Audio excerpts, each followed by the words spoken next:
Hello, everyone, and welcome to the Guy Dawson Show at the World Center of Broadcast Media, WCOBM.com.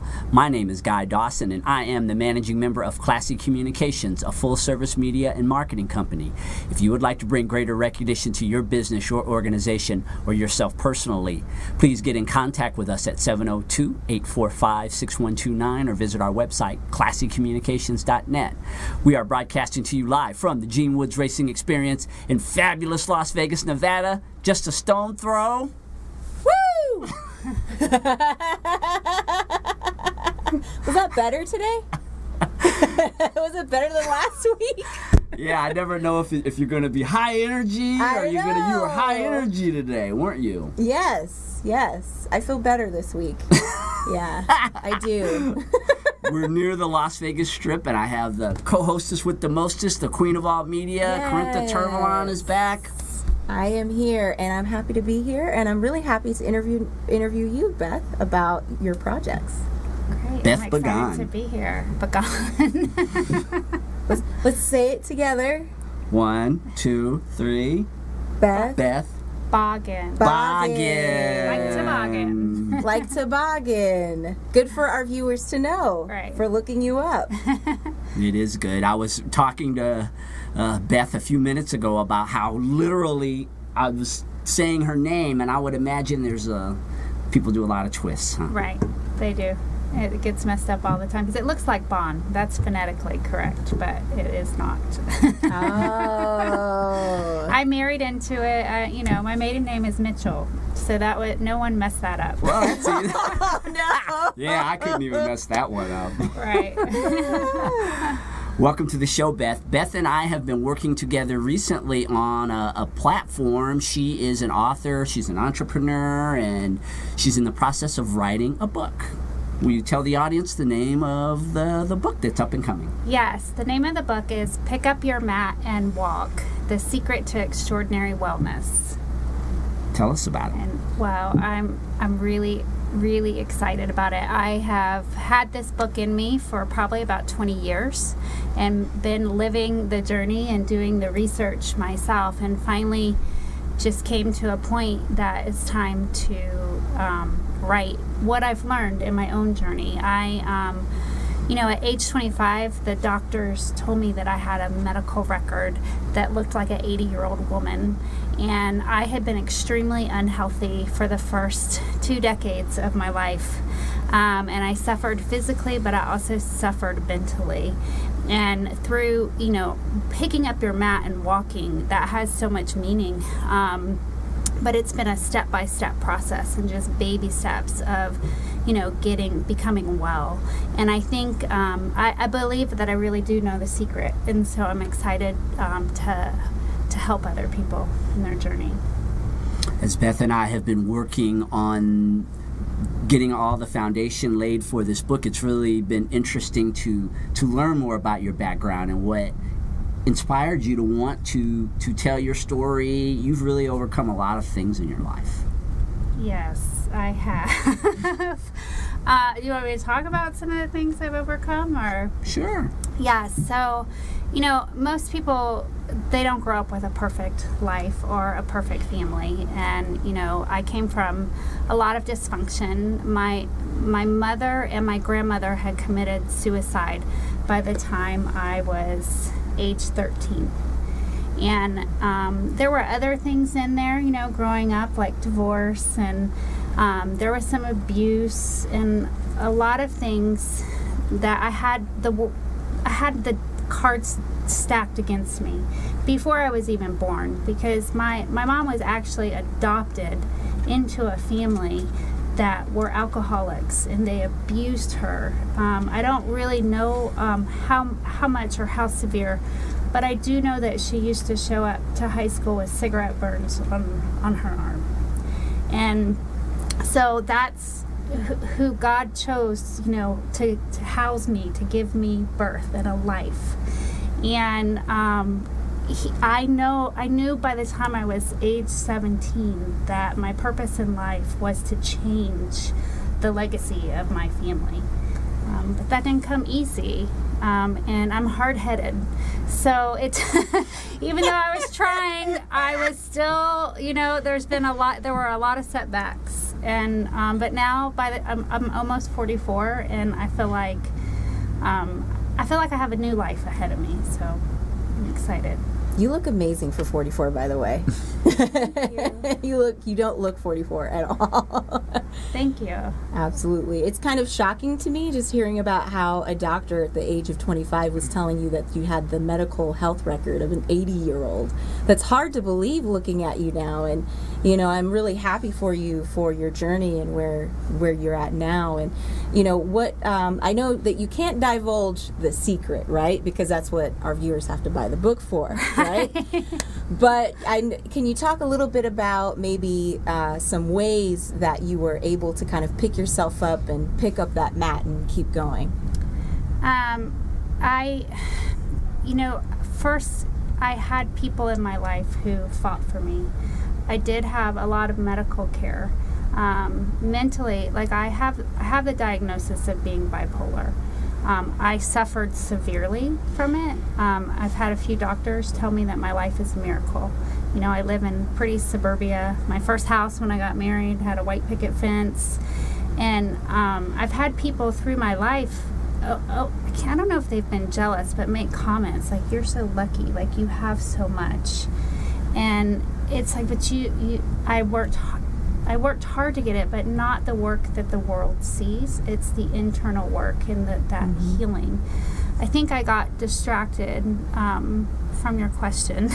But the secret, not the secret, but the steps, I found, I was in many, many hospitals, and I think that's really why I want to write the book, because I toured a lot. I know what works, I know what doesn't. I never stayed in a place that really was for whole health, and that's what I want to start seeing, or be able to develop a place like that. But in each place I stayed, I kind of got a piece of it. And when I was 19, I was put in a facility that someone allowed me to run. They picked me and they said, I think you would be good to go running with us. This hospital was in Austin, Texas. And this man who worked at this place, but he was coach, he would take us all through Austin, and we would run trails and hills. And I discovered in that running, I discovered the endorphins, and I discovered what exercise did for me. And that was kind of my first piece of learning. And then it was nutrition and spirituality and, so much more. Right, and we've had conversations about your life and all the things that you've overcome, and like you were saying before, that people think that it's just really simple and that you're lucky, and they just, when you were talking about doing the internal work as compared to when people think a lot about work in your life, right? They think about this career that they've created and all the long hours that they've worked externally.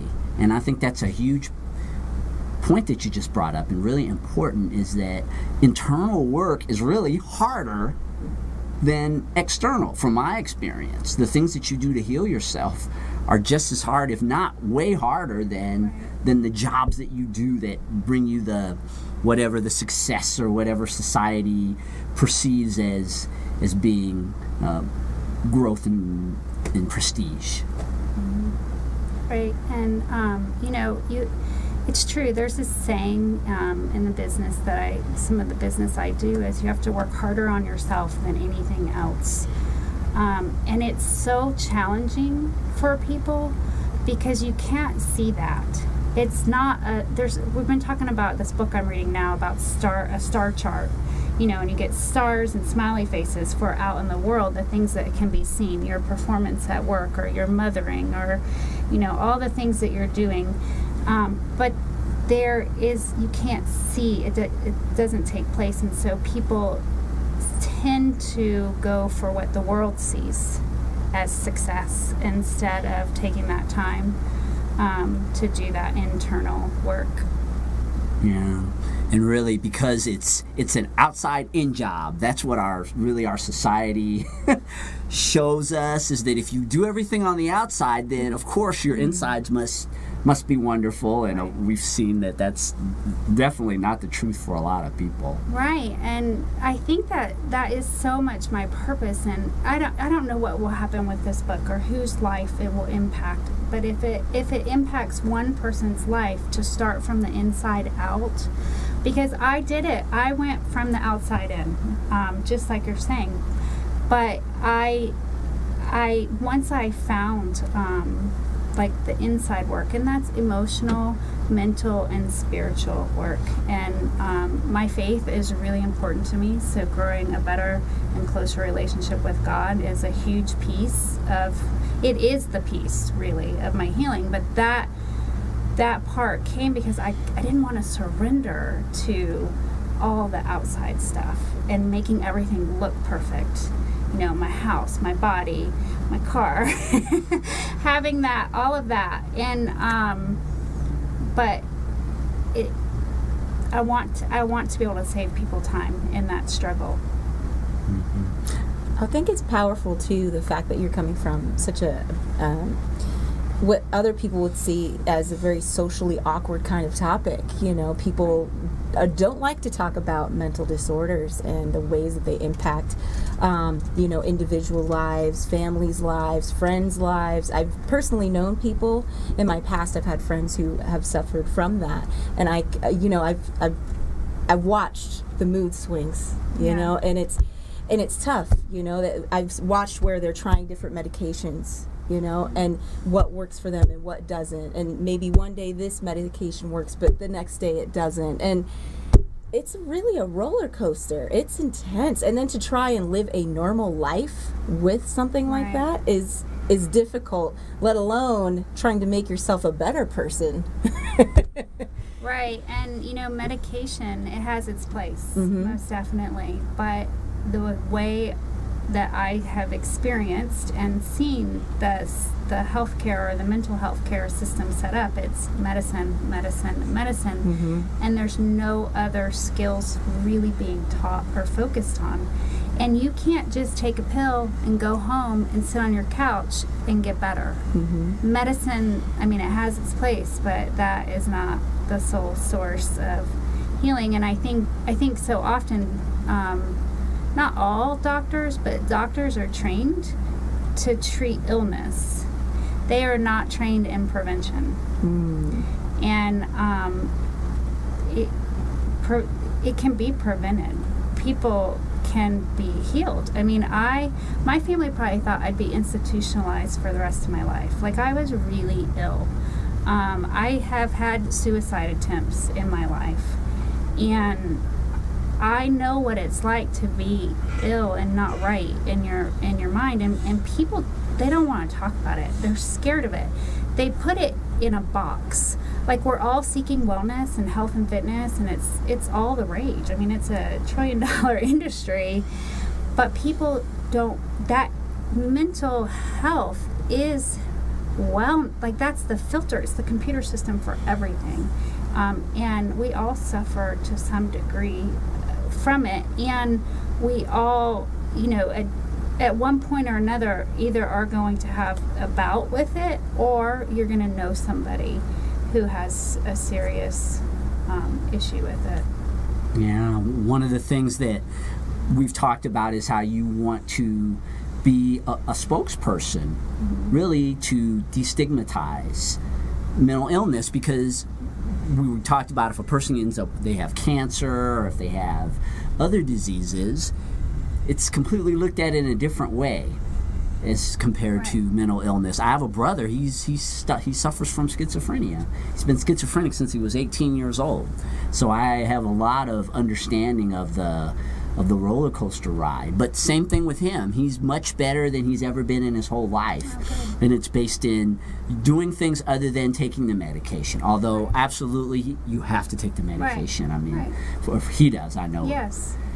But with the medication, along with exercise, with spirituality, his diet, I've seen that it's not that there's this cure for mental illness. But there again, like, it's a very thin line, right? If we really think about how thin the line is in what they would call sanity or insanity. I mean, how do you really measure? We've talked about that. I mean, there's been some times where I think I was like way over that line. You know what I mean? I never went to a mental institute or anything, but I had bouts with depression and in my life, and it was, yeah. And you know, I think I really want to shine such a light on it I want to talk about it. I mean, I lost my mother, and that was really hard to go through life without my mom. And I really believe, you know, I don't think we can end suicide.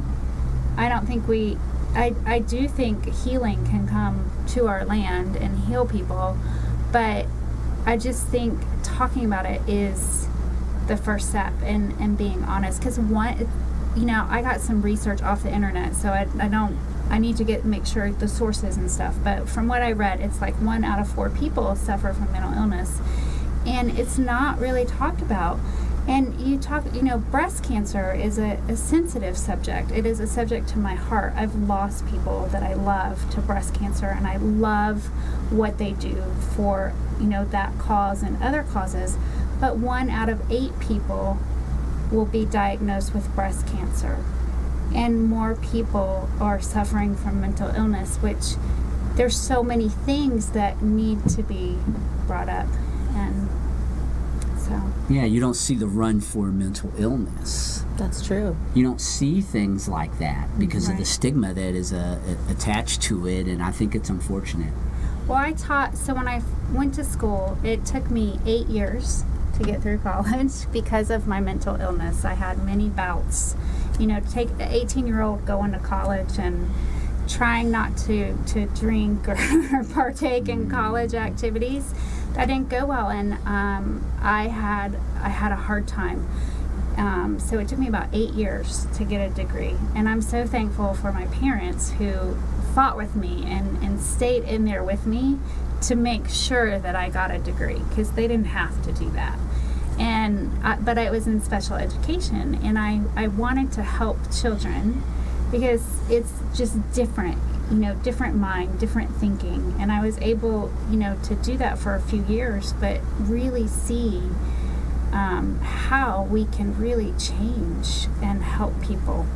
And so. What's the experience been like writing the book so far? It's been amazing. Like, I'm so surprised. Like, I mean, you've given me some assignments and things, but I sit down. I'm only right now writing for about 15 minutes a day, and I just write. It's just coming together. Like, it all makes sense, and I haven't gotten into the thick of it or the meat of it yet, but I'm really excited to see how it develops and what comes out, because I'm so passionate about it. When I work with people from scratch, I mean, I really enjoy working with authors anyway. Even if you've written your book, I love to work with you to promote you, but there's just something about when you sit down with a person and the very first words basically that are being written, we've worked together. It's really inspiring to see all of that start to come out. Your life as we sit down, we have these coaching sessions, and you start talking about, I'm digging up this and I'm digging up that, and then you see it all of a sudden. It's in print. A person's life is in print, and the people that I work with tend to do inspirational type books, and it's just so exciting to watch a person become an author. I think it's a profession that is so honorable as being an author. Well, I'm really excited. It's been great so far. So we'll see how it goes. And the one thing I like about it is that if anything, when it's completed, my kids will have it, and it's everything that I would want to teach somebody, if they're going to have that in a book. And they will read it. They better. They will. You know how kids are. but they will, you know, and you know, hopefully, I mean, everyone dreams, or what they aspire to is that, you know, they will outlive me, and so they will have this memory and my teaching with them always. Beth Boggin is the author of Pick Up the Mat and Walk. It is a book that is going to be coming to you very soon, as soon as she finishes it. We will be getting information out to you about how you can pre-order it. I think you're going to learn a lot from Beth. And again, thank you so much for being a part of the show and shedding some light on a topic that a lot of people don't want to touch on, and that's mental illness. We're going to take a short commercial break, and when we come back, we're going to talk about broadcasting. One of my favorite subjects. One of your favorite subjects. Absolutely. Stay tuned for the Guy Dawson Show.